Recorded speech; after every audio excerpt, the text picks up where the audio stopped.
Eu venho hoje a essa tribuna, primeiramente para registrar que aconteceu no último domingo, o Dia Mundial da Saúde, onde diversas atividades foram desenvolvidas em todo o país. E eu quero aproveitar essa oportunidade para trazer o tema da saúde mais uma vez para essa casa. Em diversas ocasiões, tanto algumas colegas, quanto eu próprio, estivemos nessa tribuna tratando de um tema fundamental para a saúde de todos os brasileiros: a necessidade de mais recursos e mais investimentos na área da saúde para atender de maneira adequada, com qualidade, a população brasileira e também demandar a melhoria na gestão do nosso sistema. Pois bem, foi com o propósito de ampliar e aprofundar esse debate que eu propus, no ano passado, a criação, nesta casa, da comissão temporária destinada a propor soluções para o financiamento da saúde. A comissão foi instalada em 14 de março, quando fui indicado relator e o senador Vital do Rego escolhido como presidente. Tivemos na semana seguinte a eleição do senador Paulo Davim para a vice-presidência. Amanhã nós vamos iniciar um conjunto de audiências públicas tratando desse tema. Teremos amanhã uma representação do Ministério da Saúde, uma representação do Conselho Nacional de Saúde, tratando especificamente do tema financiamento público para a área da saúde. Eu tenho muita confiança no trabalho que nós vamos realizar nessa comissão e estou certo de que nós vamos encontrar a melhor solução para o problema do subfinanciamento da saúde pública no país. Entendemos que não basta tão somente indicarmos um percentual de acréscimo das receitas com saúde, mas é preciso também apontar fontes de recursos possíveis para a correção desse grave problema.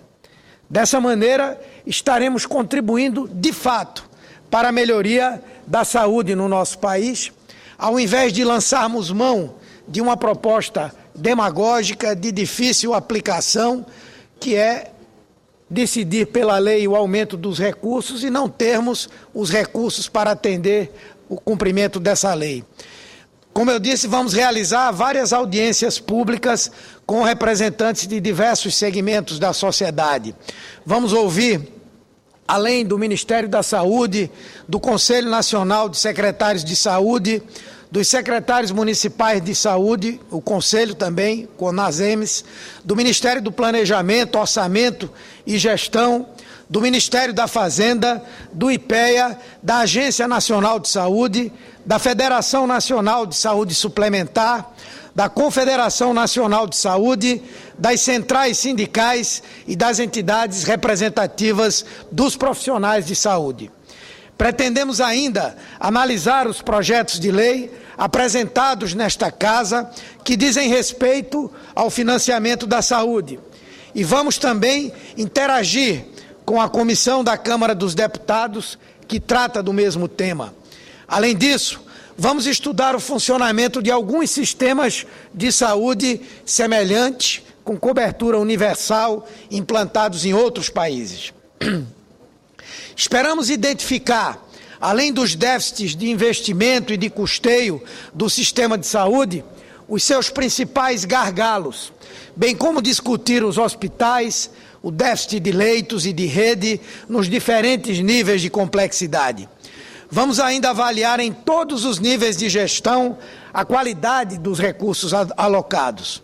Sabemos dos desafios de um país que se propõe a oferecer um sistema público universal de saúde para mais de 100 milhões de habitantes.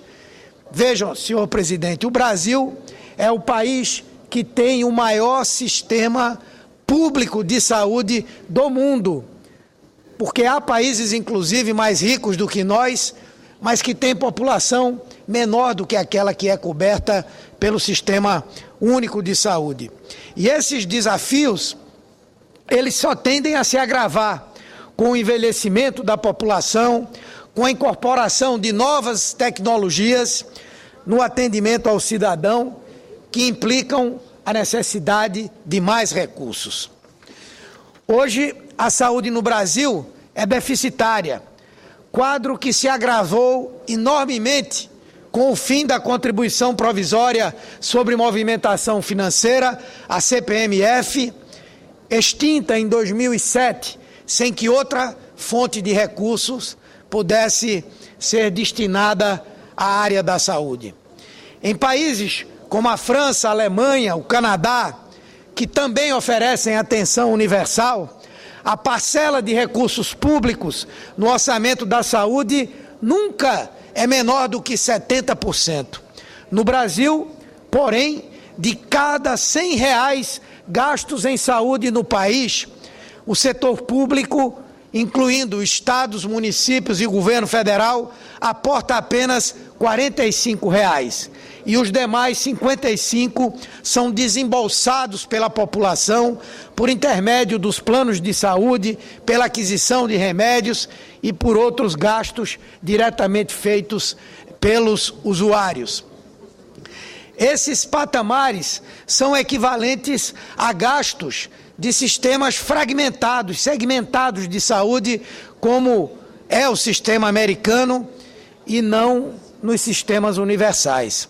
Em 2011, o total do gasto público em saúde no Brasil foi de cerca de 154 bilhões de reais, incluindo gastos da União, dos municípios e dos estados. Isso representou 3,7% do produto interno bruto do país. Enquanto isso, o gasto privado, com o pagamento de planos de saúde, despesas diretas e com medicamentos, alcançou, por sua vez, 172 bilhões de reais no mesmo ano, o que representou 4,2% do PIB brasileiro. Prestem atenção no que estamos dizendo aqui. O setor público teve investimentos da ordem de 3,4% do PIB, enquanto que o setor privado movimentou recursos da ordem de 4,2% do PIB. Essa realidade precisa ser modificada. Percebemos, portanto, no Brasil, uma inversão do gasto público e privado. Como num país com sistema, como é que é possível, num país com um sistema de saúde universal, o que significa ser gratuito e cobrindo todos os seus habitantes, onde apenas 30% da população é usuária de planos privados de saúde, o gasto privado ainda é maior do que o público. A Comissão de Saúde também deve se debruçar sobre as interfaces que existem entre o setor de saúde suplementar e o setor público. Lancei alguns questionamentos para serem respondidos na comissão. Primeiro, o sistema de saúde brasileiro está dividido entre o SUS e o sistema suplementar de planos de saúde, e este último se comporta como suplementar mesmo, ou ele é um sistema complementar ao SUS? Quais são os reais valores das renúncias fiscais do setor de saúde? Como esses valores são convertidos para o Sistema Único de Saúde?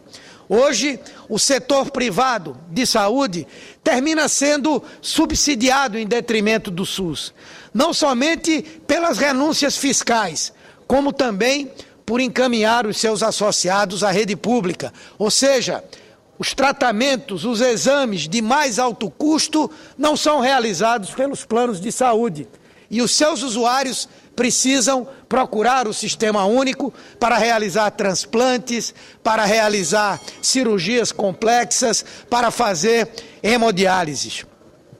O SUS recebe os pacientes dos planos de saúde para a realização dos procedimentos mais caros e complexos, que não são oferecidos na rede privada.